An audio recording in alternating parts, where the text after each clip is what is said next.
Silav roj baş, var baş, hevan no hevit kum tev başın, selametin çen nuçe henem. Amade kirnet xwazim jwara peşkeş bikim, em hema dest pê bikin qet nesekirin. Saat nehê êvarê ye îro sisiyê me heye.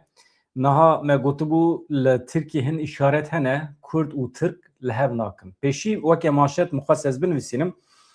Dewleta Tirkiye Kurdan qebûl nake, paşê jî hinekî gurûra min ya netewî ket dewrê. Tirkînek û Kurdan qebûl bikin, dewleta Tirkiye çi ye? Ku Kurdan kabul bike yanna. Li çiye li ser aynı masî ancak du millet, du netew dikarin li hev nekin. Vaya normale ji ber vê yekî gurûra min dest neve ez binivîsînim ku dewleta Tirkiye Kurdan nas nake, qebûl nake. Tabii hin îşaret hene. Ev îşaret dünya alem jî nas dike, em jî nas dikin. Em ê bi hevra çend van îşaretan li van çend îşaretan binêrin. Yek pêvajoya qayyum hate dirêjkirin. Tam di vê demê de ku an hem li ser masê ne bi tirkara didin distînin li dewleta Tirkiye وقتا قایوم خود درێژ dike. Yani nabêje ez qayyum ji wezîfê bigirim, şaredarên ku ji aliyê Kurda ve hatine helbijartin, ez car wana bînim ser wezîfê wan, ez hinek lêborîn bixwazim, hinek însan bim, hinek medenî bim. Na. Ev cemam tune ye. Cîranê me wisa ne. Qebûl dikin bikin, qebûl nakin, qebûl nekin. Yani divê em cîranê xwe nas bikin. Ji bo şaredariyên Mêrdîn, Batman, Xelfetiyê yên Dem Partiyê ku hatine gesp kirin, biryara qayyum ji bo du mehan hate dirêjkirin. Li şaredariya bajarê mezin yê Mêrdînê yên Dem Partiyê ji aliyê Wezîreta Karê Hinduriya Tirk ve roja çarê mijdara 2024 qayyum lê hatibû erkdar kirin. Li şaredariya Batmanê Elhê û ya Xelfetê jî li Rihê biryara qayyum carekê din hate dirêjkirin. Şaredar Ahmet Türk, Gulistan Sönük, Mehmet Karayılan ên Dem Partî ji aliyê Wezîreta Karê Hundur ve bi rengekî demkî ji erkê hatibûn dûrxistin. Li ev biryar ji bo du mehên din jî hate dirêjkirin û biryar hat dayîn ku qayyumên heyî yani waliyê ku ji aliyê AKP ve hatine tayin kirin taybetî Erdoğan ve dema wan hate dirêjkirin ji bo du mehan. Wezîreta Karê Hundur di çarê mijdara 2024 de qayyum li şaredariyên Mêrdîn, Elê, Rihê erkdar kiribûn. Veya îşaretekî ye ku Kurd û Tirk wê li hev nekin. Ji xwe li hev nakin jî beyanata kecekî jî ji xwe doh mecwara ragihand, pê jî mecwara ragihand, anha pêvajo xitimiye pêş nakeve. Yani hûn dikarin li hev bikin ama milletê Kurd bi vî şeklî bi dewleta Tirkiye re nikare li hev bike. Yani em nikarin bibin ji wan milletan ku dewletê çi da em bêjin temam ser çav. Ne wisa ye. İşaretekî din heye binêrin sırf ji ber xizmeta bi zimanê Kurdî ceza li însanekî, ceza li kafeyekî hatiye birin. Yani edî hûn çawa fehm dikin fehm bikin. Xwediyê kafeya Pîne li Amedê Ramazan Şimşek ji ber xebatên bi zimanê Kurdî ceza lê hate birin. Li Amedê di doza xwediyê kafeya Pîne Ramazan Şimşek de biryar hat eşkere kirin. Ramazan Şimşek ji ber ku di ciyê karê xwe de yani li kafeya bi navê Pîne de tenê bi Kurdî xizmet dida hatibû mehkeme kirin. Dadgeha Tirkiye Amedê salek û sê meh cezayê girtîgehê li Ramazan Şimşek birî. Ramazan Şimşek beriya niha bi du salan biryar dabû ku tenê bi Kurdî xizmetê bike. Yani li ser minyê, li ser afîşên kafê, navê kafê, dengbêjên ku têne wê derê xîtabeta bi müşteriyan re her tişt bi Kurdî be. Veya biryara kafeye normal jî li her derê dünya jî tiştekî wisa mümkün e bibe. Dibe jî û tiştekî pir sempatîk e. Lê çi bû piştî vê biryarê li ser torên civakî ev kafe bûbû hedefa nijadperestên Tirk pişra jî ev kes xwediyê kafe Ramazan Şimşek hatibû binçavkirin wê demê jî bûbû mîvanê me de YouTube'ê de me pêra hevpeyvîn jî çî kiribû xweş derbas bûbû lê dema ku di hepsa malê de bû. Şimşek 6 mehan di hepsa malê de mab temamî. Arman çi ye? Dibêje ya bixwe dibêje armanc cezakirina zimanê Kurdî ye.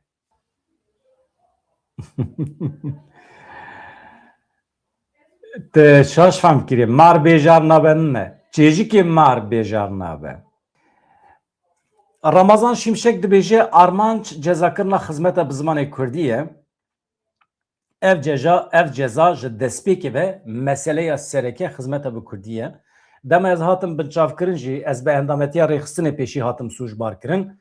Pişra jî ev sûcbarî anîn hinekî kêm kirin gotin temam. Ne endame lê propagandaya rêxistinê kiriye. Di mutalaya îro de jî dozger mijaranî ser sempatîzanbûna ji bo rêxistinê. Yani bindirin ji Kudrê hatiye endametiya rêxistinê çiye çin ne Kurdî hizmetê dide kafeya xwe de. Endametiya rêxistinê anî propaganda rêxistinê kiriye. Anha jî an nedibê te tu sempatî yani hezkirina te heye ji bo rêxistinê. Ji alî hukukî ve tu girêdana vê meselê dibe peyda nekirin. Yani girêdana min ya bi rêxistinê re peyda nekirin di mehkemê de.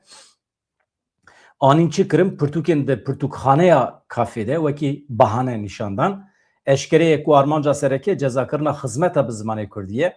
Şimşek destnîşan kir ku di her pênc rûniştinên mehkemê de jî wî bi zimanê Kurdî îfadê xwe daye, tavîz nedaye. Hemû parastinên xwe yên li ser vê mijarê jî li dadgehê bi Kurdî kirine. Wergera parastina wî bi destûra heyeta dadgehê bi rêya parêzerên ku bi Kurdî dizanin hate kirin. Xuyaya avukatê wî rast e wergerandine. Ramazan Şimşek her anî ziman ku tiştê ku em dikin di rastî de parastina ziman û çandê ye. Em li dijî yekperestiya pirzimanî dibe em li dijî yekperestiyê pirzimanî diparêzin. Xuyaya ku mesele erê pirzimanî yani. Zimanê me di qada aborî de nayê bikaranîn me xwest ku em ji bo vê yekê bibin mînak. Karê ku em dikin em pîroz dibînin. Serê me ji ber karê me bilind e. Ramazan Şimşek ra gihand ku ew ê li dijî biryarê salek sê meh ceza lê hatiye birin ya. Ew ê li dijî vê biryarê îtiraz bikin û ev ê vê mijarê bibin mehkemeye herî bilind a Tirkiye.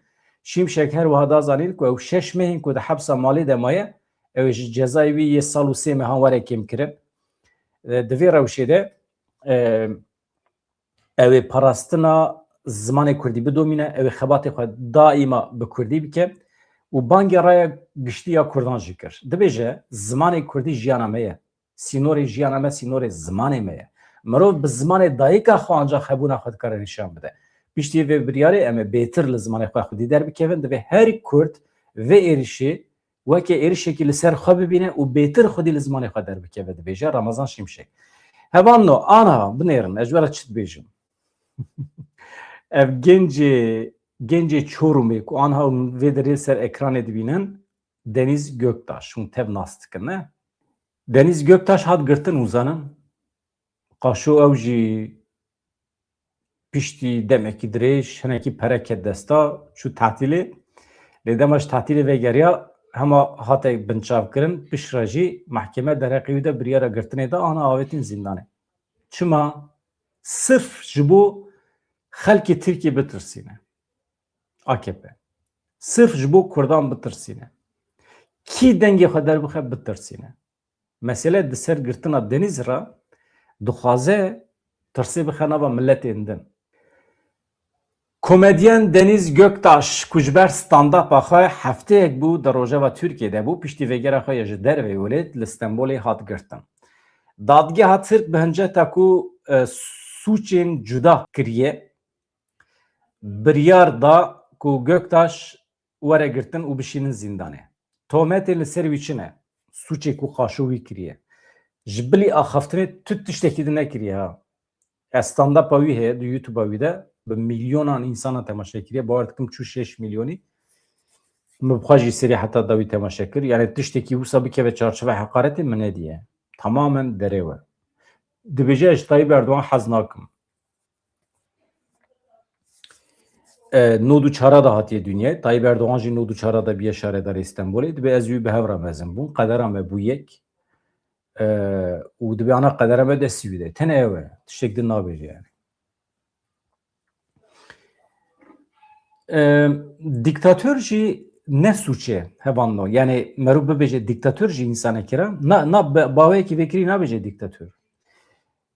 Diktatör gotinekî ji rêzî ye, ji latînî tê, Fransî ye. Çi ye? Diktatör ji diktê tê. Diktê yani merûv bidek kirin.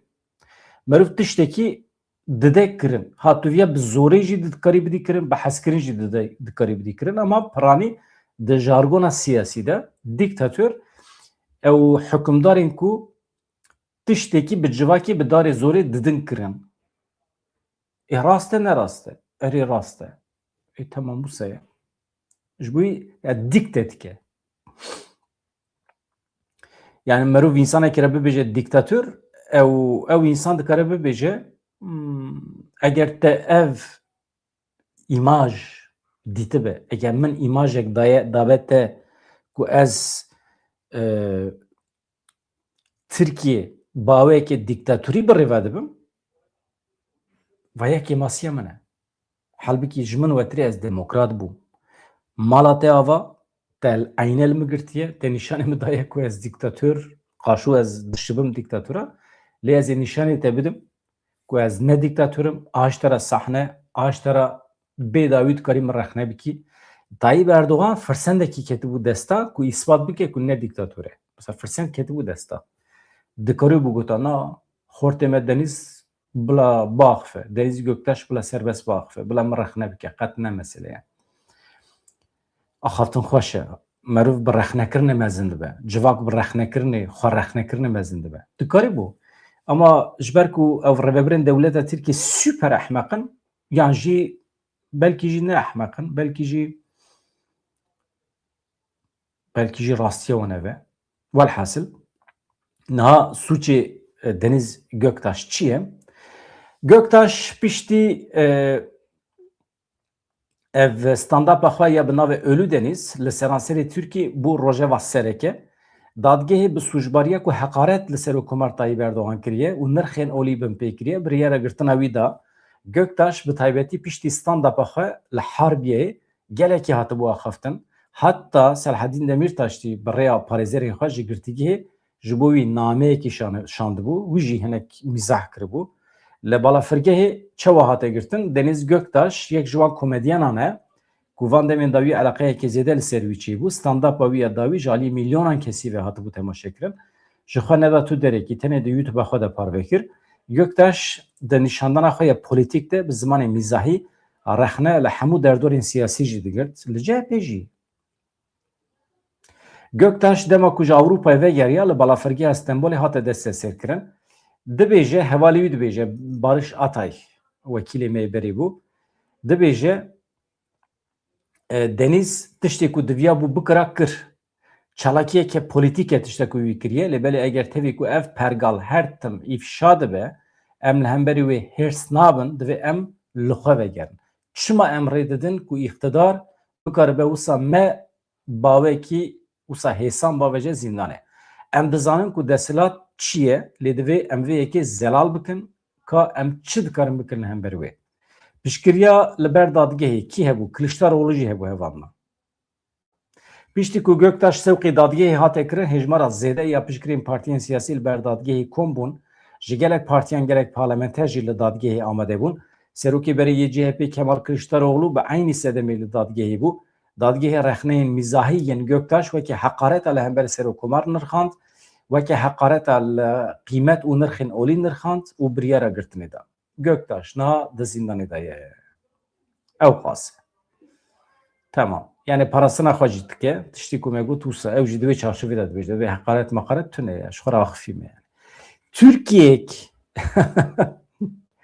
ew dewleta ku bikaribe komedyenekî bavêje hepsê tenê ji ber axaftina wî. Yani hûn bawer dikin ku rê bide we hûn biaxivin wekî Kurd hûn behsa mafê xwe bikin?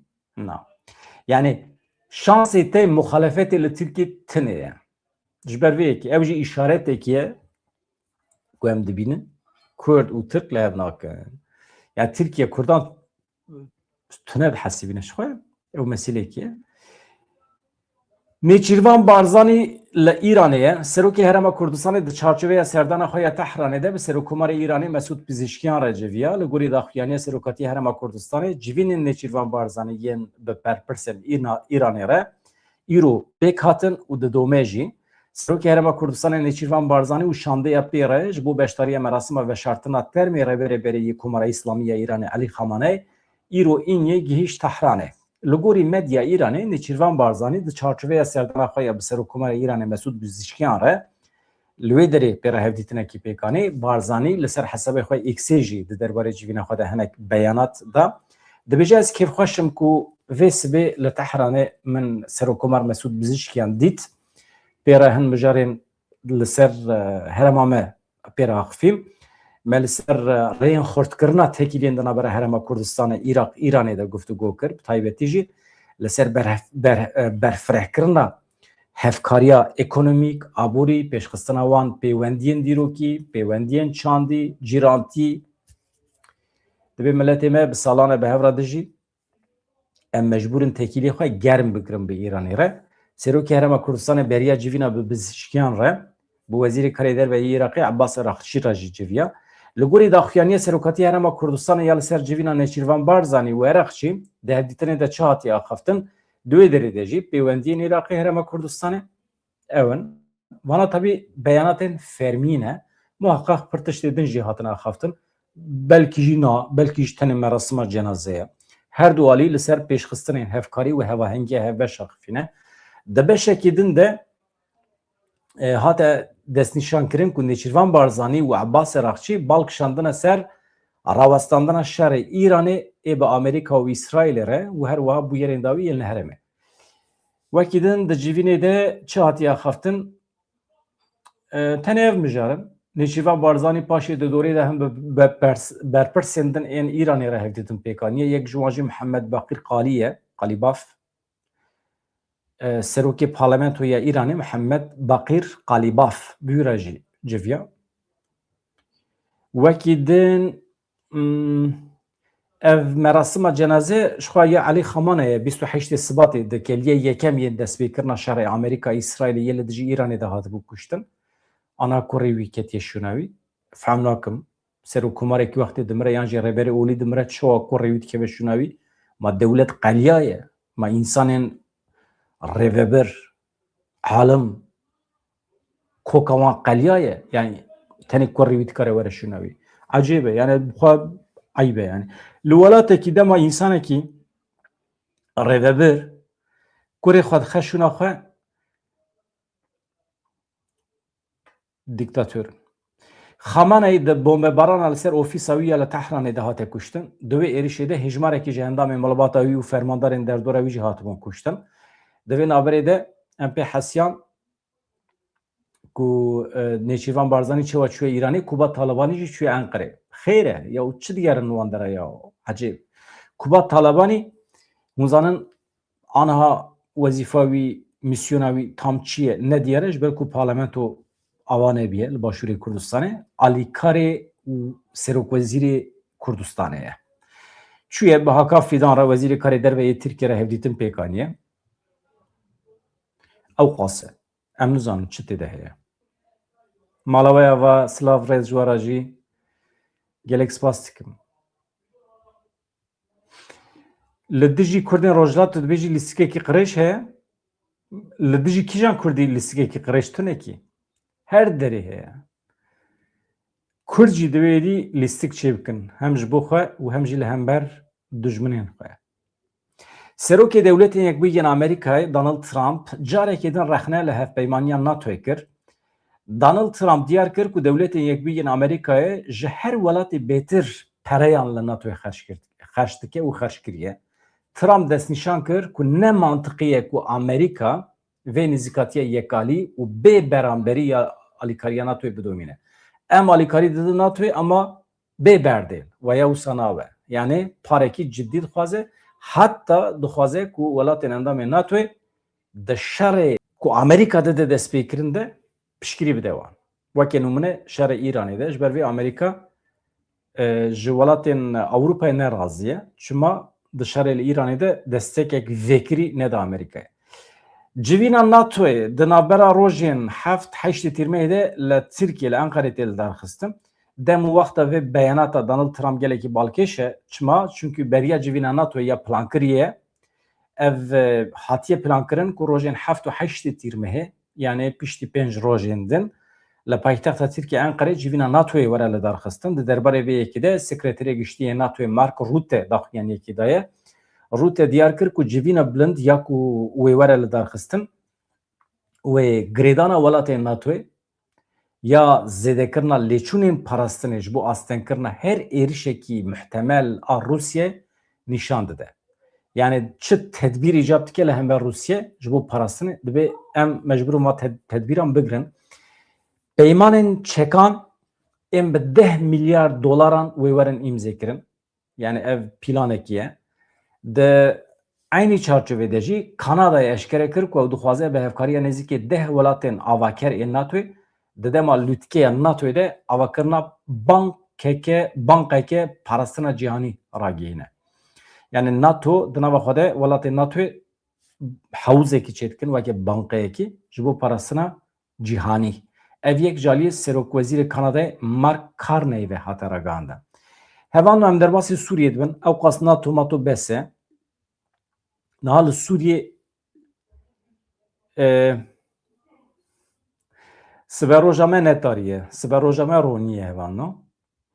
Ana Türkiye, Suriye tevliye dibe, Türkiye iş tevliye dibe. Em divê pozisyona xwe bigirin. Ez ana li ser Sûriyê 5 euro ve çend û çê ji we re dixwînim, binêrin çi çêbiye. Li Sûriyê ciwanên wenda kuştî hatin dîtin. Cenazeyê 5 gencên ji Himsê li nêzîkê Palmîrayê li gundewarê rojhilatê Himsê hatin dîtin, ciwan berî çend rojan wenda bibûn. Cenazeyê ciwanan piştî ku ew çend rojan wenda bibûn hatin dîtin, heta niha tu saziyekê fermî yan jî saziyekê ewlehî di derbarê mijarê de daxuyaniyekî nedaye. Ciwanên ku cenazeyê wan îro ji nexweşxaneya Elwar li Himsê hatin wergirtin evin Hesen Besam El-Reşîd, Faraz Ali El-Reşîd, Cafer Muhammed El-Reyanî, Xeder Adnan Selame, Muhammed Ali Selim. Li gorî agahiyan ev gencê ku em behsa wan dikin wekî karkerên rojane dixebitin berê çend rojan ji bo karekî çibû derdora Palmîrê her wiha kesekî din jî bo wan rabû. Heta niha qedera wan jî nedihate zanîn. Di vê naberê de dîsa li Himsê du însan, du çekdar li ser motorsikletekî rast gule berdidin şoförê texsiyê. Li nêzîkî ku derê çerxereya El Asil ya Bajêr. Şoför birîndar dibe radikin nexweşxane. Vaya mesela nûçiyekê. Li gundewarên Şamê dîsa şer û pevçûn hene. Li dijî benda kontrolê ya keşkul ya li deriyê têketina bajarê Ceremanayê li gundewarên Şamê êriş pêk hat. Çavkaniyê xwecihî diyar dikin ku du kesên li ser motorsikletekî vê sibê êrişê benda kontrolê kirine li keşkulê li deriyê evê Ceremana nîzikê Şamê ye. Li gorî çavkaniya êrişkaran bombe avêtine benda kontrolê ya ji axê di encamê de hejmarekî endamên hêzên ewlehiya giştî birîndar bûn, piştî bûyerê hêzên ewlehiyê seferber bûn. Êrişkar li wê derê hate kuştin. Sê endamên hêzên ewlekariya hundirîn birîndar bûn. Wekî din jî hevan no. Bûyerekî din jî heye, ew jî navenda çavdêriya mafê mirovan ya Sûriye radgihîne Sor. Kesek li herêma Millehayê li gundewarê Şamê wenda bûbû, ew jî di dawiya dawî de kuştî hate dîtin. Ev çi ne? Aramî tune ye, huzur tune ye, ewlehî tune ye, kîbkî ye, kî dikuje nediyare. Mesela dîsa bûyerekî din heye ji Şamê. Fermandariya hêzên parazvanên niştimanî yên Swêdayê ew jî durzîne hevan no. Ragihand ku êrişên hêzên hikûmeta demkîyên li ser bajêr de kesekî hatiye kuştin, hin kes birîndar bûne. Yani Şamê, hikûmeta Şamê êrişê durziyan kiriye. Fermandariya hêzên piştevanên parêzvanên niştimanî yên Swêda îro daxuyaniyekî weşandin, têda dibêjin ku hêzên hikûmeta demkî ya Sûriyê yên li eniyên Rojava û Bakurê Rojava doh derengiya şevê bi dron û hemû cûreyên çekên navîn û giran êrişê taxên niştecî yên bajêr kirine. Di encama êrişê de kesekî hatiye kuştin, hejmarekî sivîl endamên wê birîndar bûne. Li gorî daxuyaniyê ev êriş niyetekî eşkere ya derxistina tevliheviyan e, niyetekî eşkere ya xistina jiyana şêniyan ya nava xeteriyê ye. Fermandariyê diyar kir ku hêzên wê li gorî rêgezên şer bersiva van êrişan bidin. Yani fermandarî yani qesta wan fermandariya durziyan. Eşkere kirine ku em ê bersiv bidin her êrişê. Niha em biçin Pakistanê. Li Pakistanê qeza çêbîye. 40 kes mirine. Heyata insanan. Li herêma Belûcistanê al başûrê Rojavayê Pakistanê otobûsa rêwiyan wergeriya ket xendeqekî yani kendalekî 40 kes tê de mirin. 8 kes birîndar bûn. Li herêma Belûcistanê al başûrê Rojavayê Pakistanê otobûsekî 48 rêwî tê de bûn.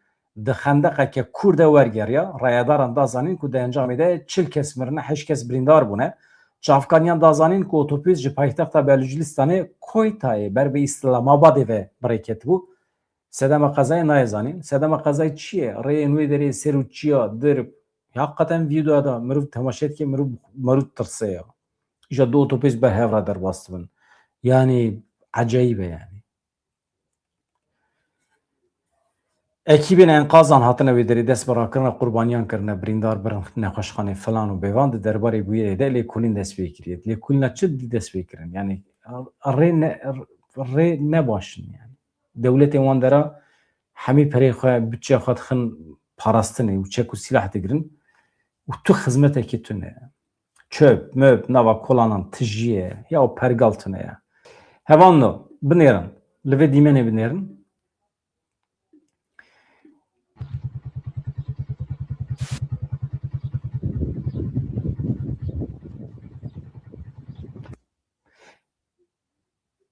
Ev devre ku dibînin dêre zor e, zemanekî dibin kontrola Qesedê de bû, dêre zor, aniha dibin kontrola Şamê de ye.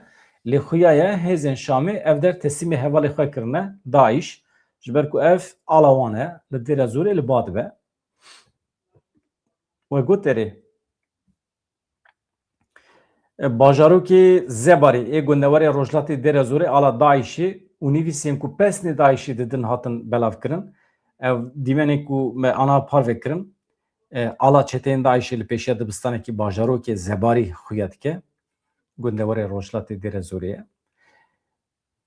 Do hêvarê li gelek deveran nivîsên ku pesnê çeteyên Daişê didan jî hatin nivîsandin. Ev yek ji aliyê kîjan derdora ve hatiye kirin nayê zanîn. Ew jî. Lê em dizanin yani. Tiştekî bi vî şeklî. Niha em derbasî Îranê bibin hevanan. Çend û çe derbarê Îranê de em jî were bêjin. Dewleta Îranê ciwanekî Kurd bi dar vekir, cezayê darvekirinê li 5 kesên din jî berî. Rêxistina mafê mirovan ya Îranê beyan kir ku ciwanê Kurd Eşkan Malîkî ku xelkê parêzgeha Sinê ye li girtîgeha Qizil Hesar a kere jî hat bi darvekirin. Rêxistinê da zanîn ku 5 girtiyên din jî li bajarê Miheletê ê parêzgeha merkezî bi tometa şerê li dijî Xwedê cezayê darvekirinê li wan hatiye berîn. Tenê 10 roj wext dane wan ku îtirazê li biryarê bikin. Navê girtiyan jî hene İrfan Xelîlî, Elî Ekber Mehlûcî, Hesam İsayî, Hüseyn Şukuhî, Qasım Esanî.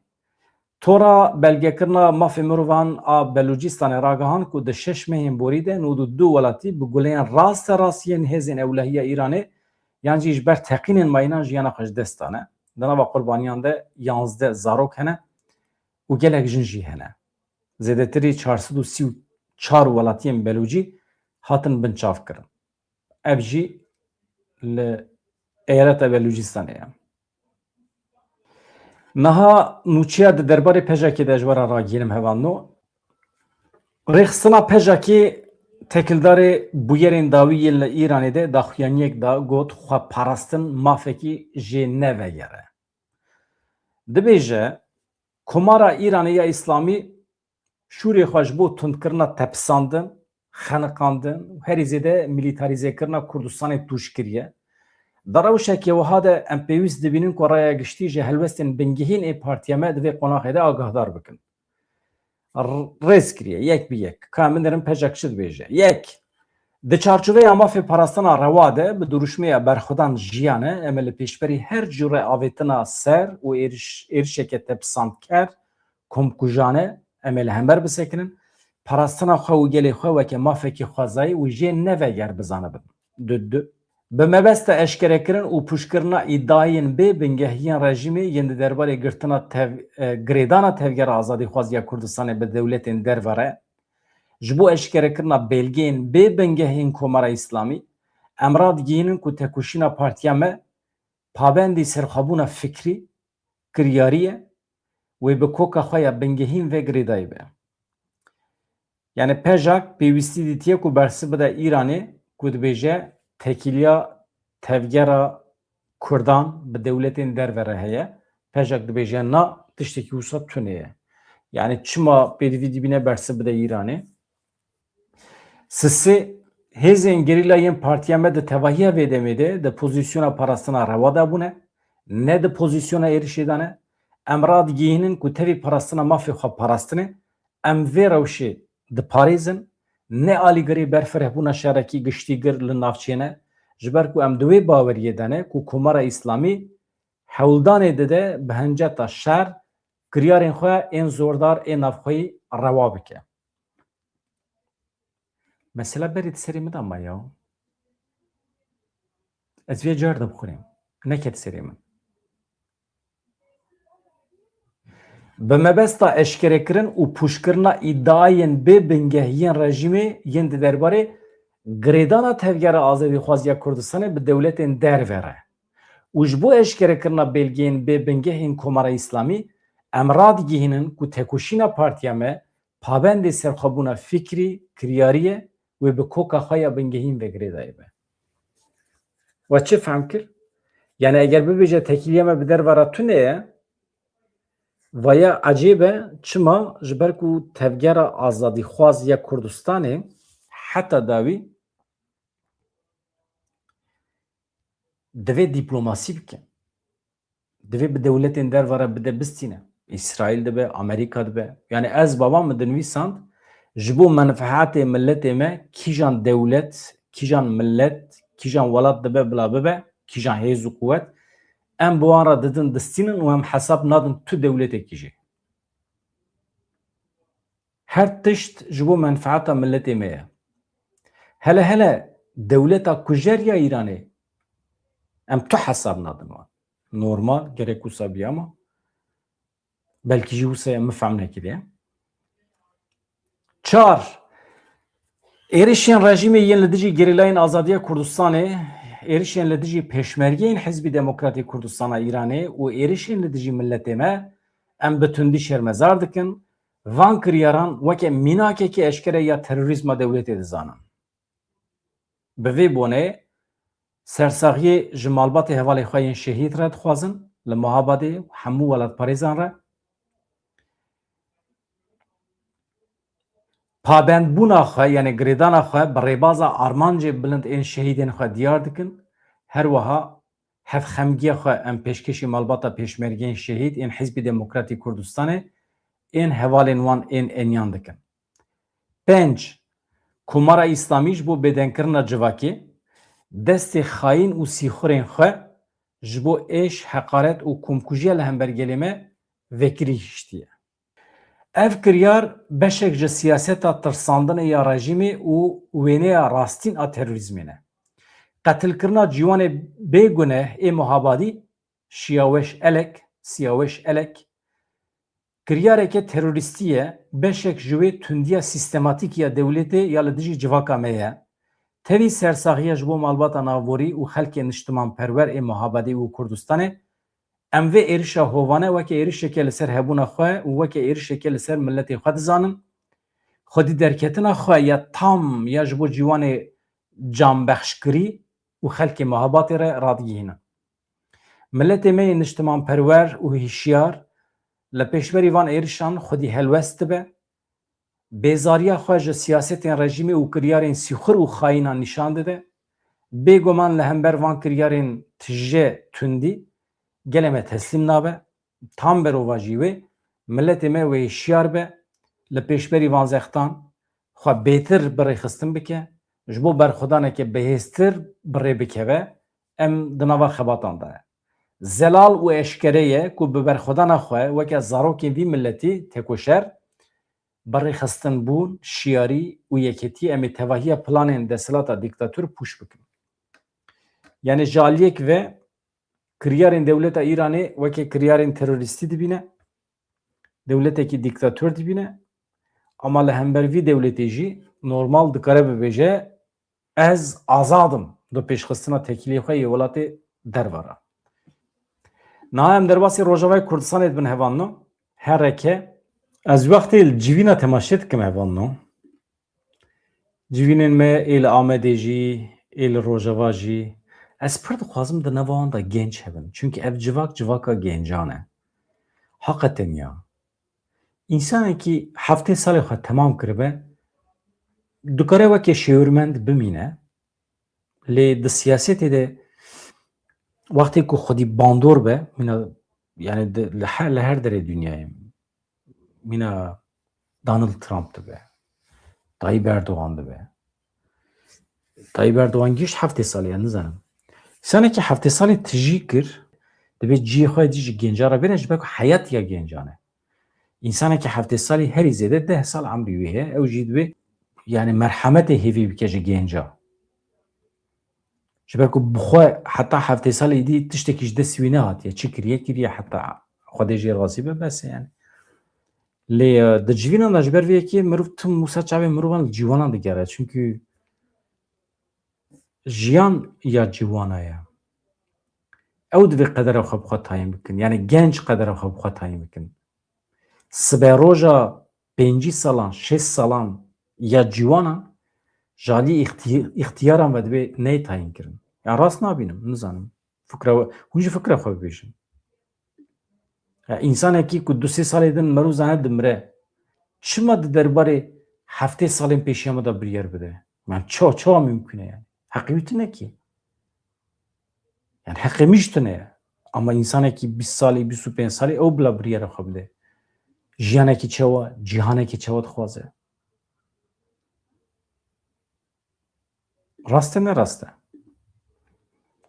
Mijarekî giring e mirov dikare li ser biaxife bizanin.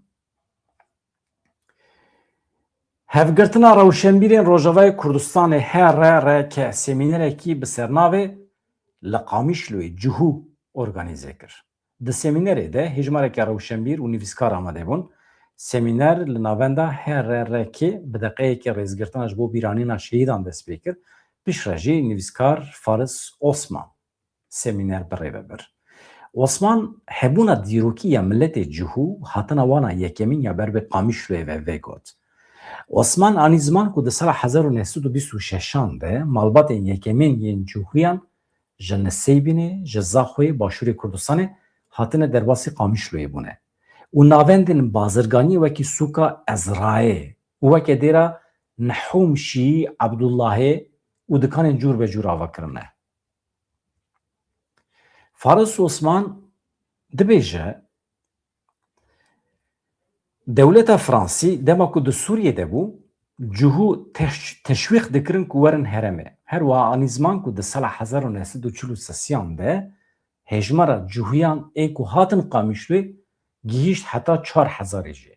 Faris Osman destnîşan kir ku Cihûyan di sala 1946 de piştî serxwebûna Sûriyê dibistan bi erêkirina hikûmeta Sûriyê ya wê demê ji xwe re vekirine. Binêrin. Ya. Ez hema li nûçeyên deqeya da wî binêrim paşê jî vedigerim cem we. Ez binêrim ka we ji min re çi nivîsiye fikra we jî merak dikim. Mesela îro di derbarê Sûriyê me tonkî nûçe pêşkêş kir ne ji wara nûçeyên kuştin û wenda bûn û mirin û filan bêvan aniha em dibînin ku li nêzîkî balafirgeha leşkerî ya li Sûriyê teqînekî çêbûye 5 kes li wê derê mirine. Li nêzîkî balafirgeha leşkerî ya tê çarê di encama teqîna mayînekî de 5 kes mirin. Televizyona dewletê ya El Îxbarîye ra gihand ku tîmên teknîkî yên ku li herêmê lêgerîn dikirin li nêzîkî balafirgeha leşkerîya de rastî cenazê 5 kesan hatine. Li gorî agahiyên destpêkê hate destnîşankirin ku ew kes berî çend rojan bi rêyên neyasayî ketine herêma derdora balafirgehê. Heqê Kurdistan azadî ye rast e kî dikare li dijî vê gotina te derkeve. Mala we ava gelek spas dikim.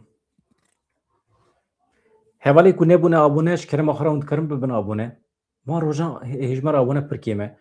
Firî Demirtaş rast dibêjî muheqeqa yek ji îşaretên vê pêvajoyê serbestiya Demirtaş û hevalê wî ye. Rast e hevano ji kerema xwe re gotina mazhar bikin û bi Kurdî binivîsînin. Bila şaş be, bila kêm be, lê bila Kurdî be.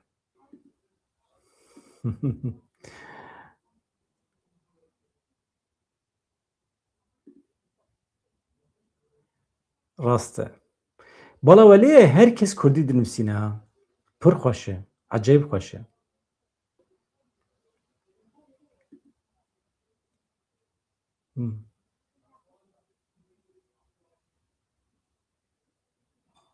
باشه هەڤانۆ gelek spas dikim ez xatir ji we bixwazim. Bes ya wqasîro.